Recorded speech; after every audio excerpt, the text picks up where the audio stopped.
Olá pessoal, tudo bem com vocês? No vídeo de hoje abordaremos os conceitos de capacidade térmica e calor específico, coisas muito importantes para o estudo da calorimetria. Para isso, vamos analisar essa seguinte situação. Vamos expor dois corpos diferentes, A e B, com a mesma temperatura inicial de 10 graus Celsius, a uma mesma fonte de calor com potência de 100 calorias por segundo, durante 30 segundos. Após a exposição, verificou-se que o corpo A estava a uma temperatura de 20 graus Celsius, enquanto o corpo B estava a 30 graus Celsius.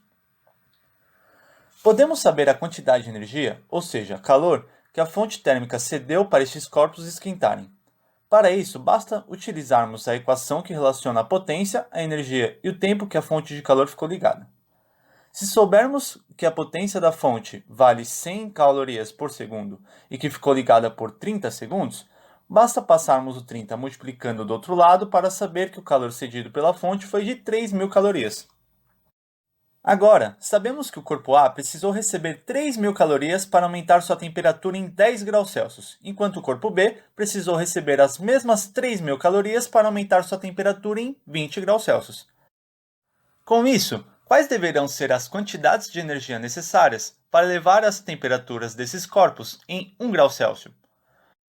Bom, se foram necessárias 3.000 calorias para a variação de 10 graus Celsius, C calorias é a quantidade de energia necessária para aquecer o corpo A em 1 grau Celsius.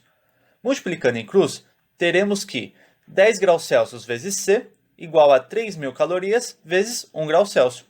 Passando os 10 graus Celsius para o outro lado dividindo e isolando C, teremos que C igual a 3.000 calorias dividido por 10 graus Celsius.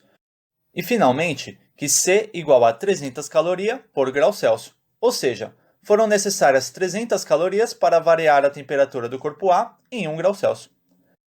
Um jeito mais prático de se fazer esse cálculo para saber quanta energia é necessária para elevar a temperatura de um corpo em 1 grau Celsius é dividindo a quantidade de calor recebida por este corpo pela sua variação de temperatura. Sendo assim, teremos que para o corpo B, C deveria ser 3.000 calorias dividido por 30 menos 10, que foi a variação de temperatura.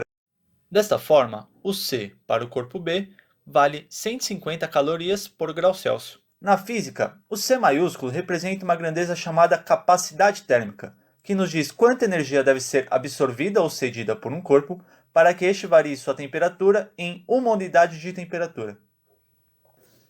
A capacidade térmica é proporcional a outras grandezas: a quantidade de matéria que um corpo possui, ou seja, sua massa, e o tipo do material que constitui o corpo. A grandeza que representa a facilidade de aquecer ou resfriar um material é chamada de calor específico, representada pela letra C minúscula. Sendo assim, podemos escrever a capacidade térmica como C igual a m de massa vezes C de calor específico, além da opção que vimos anteriormente. Agora, para entendermos melhor o calor específico, vamos imaginar o seguinte cenário.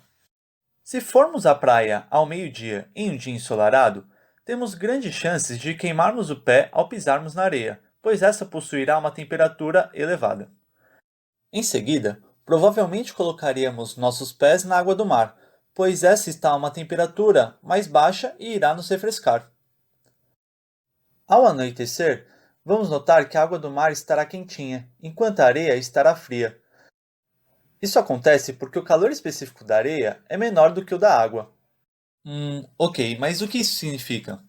Para entender melhor, vou expor os valores dos calores específicos da água e da areia, que são de 1 caloria por 1 grama grau Celsius e 0,2 caloria por 1 grama grau Celsius, respectivamente. Analisando esses valores e as unidades de medida, podemos concluir que é necessária 1 caloria para variarmos a temperatura de 1 grama de água em 1 grau Celsius, e que é necessária apenas 0,2 calorias para variarmos a temperatura de 1 grama de areia em 1 grau Celsius. Essa tabela possui os calores específicos de alguns materiais. É importante notar que quanto menor for o calor específico, mais fácil será variarmos a temperatura deste material ao receber ou ceder calor. Vimos então que a capacidade térmica pode ser escrita como C igual a calor dividido pela variação de temperatura, ou C igual a massa vezes o calor específico de um material.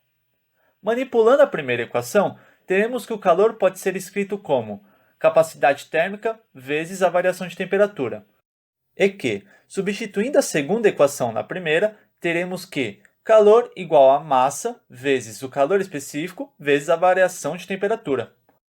Essa equação é a equação fundamental da calorimetria, onde Q é o calor absorvido ou cedido por um corpo, m é a massa e ΔT é a variação de temperatura que esse corpo teve.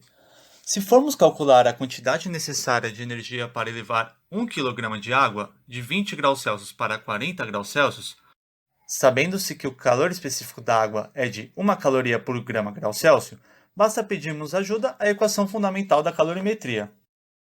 É muito importante que você alinhe as unidades de medida antes de fazer as contas. Sendo assim, ao olharmos para a unidade do calor específico da água, devemos saber que a unidade de calor deve ser calorias, que a unidade de massa deve ser gramas e que a unidade da variação de temperatura deve ser em graus Celsius. Dessa forma, basta transformarmos a massa d'água de quilograma para grama, e assim concluir que 1 kg de água equivale a 1000 gramas de água. Fazendo a conta, teremos que o calor absorvido pela água deve ser de Q igual a 1000 vezes 1 vezes 40 menos 20. E, consequentemente, concluímos que Q igual a 20.000 calorias. Ou seja, foram necessárias 20.000 calorias para aquecer 1 kg de água de 20 graus Celsius para 40 graus Celsius. Então é isso, pessoal. Espero que tenham gostado e até a próxima.